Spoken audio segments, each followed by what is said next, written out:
ಶಿಕಾರಗುಪ್ಪ ಗ್ರಾಮದ survey number 142 ಮತ್ತು 143ರ 18 ಎಕರೆ ಜಮೀನನ್ನ ತಲತಲಾಂತರದಿಂದ 7 ದಲಿತ ಕುಟುಂಬಗಳು ಸಾಗುವಳಿ ಮಾಡುತ್ತಾ ಬಂದಿವೆ. ಆದರೆ ಇತ್ತೀಚೆಗೆ ದಲಿತ ವ್ಯಕ್ತಿಯೊಬ್ಬರು ದನಕ್ಕೆ ಮೇವು ತರಲು ಹೋದಾಗ ಕರೆಂಟ್ ಶಾಕ್ ನೀಡಿ ಕೊಲೆ ಮಾಡಿರುವ ಶಂಕೆ ವ್ಯಕ್ತವಾಗಿದೆ.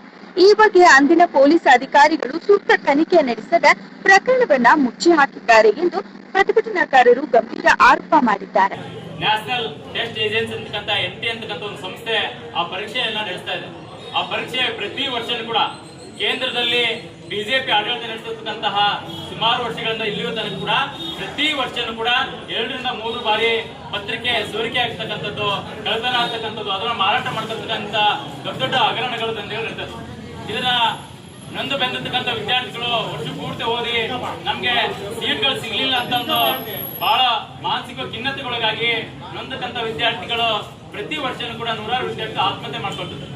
ಈ ವರ್ಷ ಮೇ ತಿಂಗಳಿಂದ ಜೂನ್ ತಿಂಗಳ 1.5 ತಿಂಗಳಲ್ಲಿ 23 ವಿದ್ಯಾರ್ಥಿಗಳು ಆತ್ಮಹತ್ಯೆ ಮಾಡ್ಕೊಂಡ್ರು.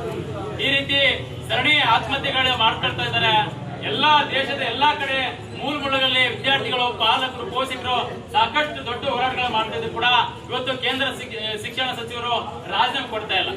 ಮತ್ತೆ ಒಬ್ಬ ಪ್ರಗತಿಪರ ಚಿಂತಕರು ಸೋನಮ್ ವಾಂಗ್ಚುಕ್ ಅಂತಕ್ಕಂಥ ವ್ಯಕ್ತಿ ಸುಮಾರು ಇವತ್ತಿಗೆ 18 ದಿನಗಳ ಕಾಲ ಉಪವಾಸ ಸತ್ಯಾಗ್ರಹ ಮಾಡ್ತಿದ್ದಾರೆ.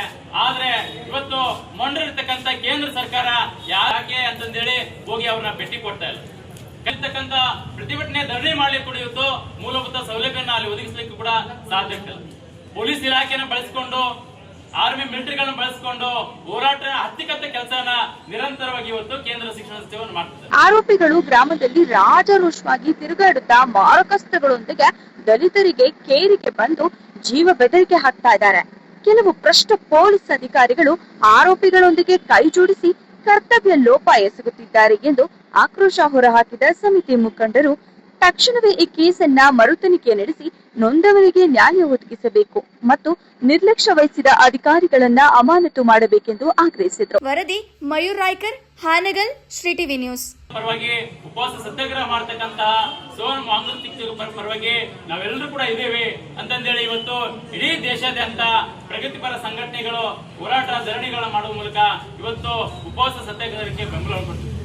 ಇವತ್ತು ಅನೇಕ ಪ್ರಗತಿಪರ ಮುಖಂಡರುಗಳು ಅಥವಾ ಬೇರೆ ಬೇರೆ ಸಾಹಿತಿಗಳು, ಪ್ರಗತಿಪರ ಚಿಂತಕರೆಲ್ಲ ಕೂಡ ಸೋನಮ್ ವಾಂಗ್ಚುಕ್ ಅವರಿಗೆ ನೀವು ಉಪವಾಸ ಧರಣಿ ಕೈ ಬಿಡಿ, ನಿಮ್ಮ ಜೀವ ಇನ್ನೊಂದ್ 2-3 ಸಲ ಇದೇ ರೀತಿ ಕಂಟಿನ್ಯೂ ಆದ್ರೆ ನೀವು ಬದುಕಲ್ಲ, ನೀವು ಈ ಚಳವಳಿಗೆ ಅಗತ್ಯಕ್ಕಂತ ಸೋನಮ್ ವಾಂಗ್ಚುಕ್ ಹೇಳ್ತಕ್ಕಂಥ ವಿಷಯ ಇವತ್ತು ವಿದ್ಯಾರ್ಥಿಗಳ ಧರಣಿಗೆ ನಾವೇ ಮಾಡ್ತಕ್ಕಂಥ ಅನ್ಯಾಯ ಕರ್ತಕ್ಕಂಥದ್ದು, ಯಾಕೆ ನ್ಯಾಯ ಸಿಗೋವರೆಗೂ ನನ್ನ ಉಪವಾಸ ಸತ್ಯಾಗ್ರಹ ನಾನು ಕೈ ಬಿಡೋಲ್ಲ ಅಂತಕ್ಕಂಥ ಹೇಳ್ತಾರೆ.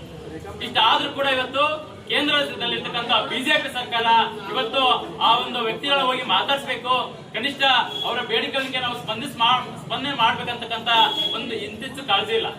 ಹಾಗಾಗಿ ಆ ಒಂದು ಘಟನೆಯನ್ನ ಖಂಡಿಸಿ ಇವತ್ತು ಸೋನಮ್ ವಾಂಗ್ಚುಕ್ ಅಂತಕ್ಕಂತಹ ಉಪವಾಸ ಸತ್ಯಾಗ್ರಹವನ್ನು ಬೆಂಬಲಿಸಿ ಇವತ್ತು ನೀಟ್ ಪರೀಕ್ಷೆಯಲ್ಲಿ ಆತ್ಮಹತ್ಯೆ ಮಾಡಿರ್ತಕ್ಕಂಥ ಕುಟುಂಬಗಳಿಗೆ ಕನಿಷ್ಠ 5 ಕೋಟಿ ರೂಪಾಯಿ ಪರಿಹಾರವನ್ನು ಕೊಡಬೇಕು, ಮತ್ತೆ ಈ ರೀತಿ ಸರಣಿ ಆತ್ಮಹತ್ಯೆಗಳನ್ನ ತಡೆಗಟ್ಟಬೇಕಂತೇಳಿ ಇವತ್ತು ಇಡೀ ದೇಶಾದ್ಯಂತ ನಡೆಸ್ತಕ್ಕಂಥ ಧರಣಿ ಹೋರಾಟಗಳ ಭಾಗವಾಗಿ ಇವತ್ತು ಹಾವೇರಿ ತಹಸೀಲ್ದಾರ್ ಕಚೇರಿ ಹತ್ರ ಪ್ರಗತಿಪರ ಎಲ್ಲಾ ಸಂಘಟನೆ ಮುಖಂಡರುಗಳು ನಾವೆಲ್ಲ ಕಡೆ ಸೇರಿ ಇವತ್ತು ಪ್ರತಿಭಟನೆ ಮಾಡುವ ಮೂಲಕ ಇವತ್ತು ಕೇಂದ್ರ ಶಿಕ್ಷಣ ಸಚಿವರಿಗೂ ಮತ್ತು ರಾಷ್ಟ್ರಪತಿಗಳಿಗೆ ಒಂದು ಮನವಿ ಪತ್ರವನ್ನು ಸಲ್ಲಿಸಿದೆ.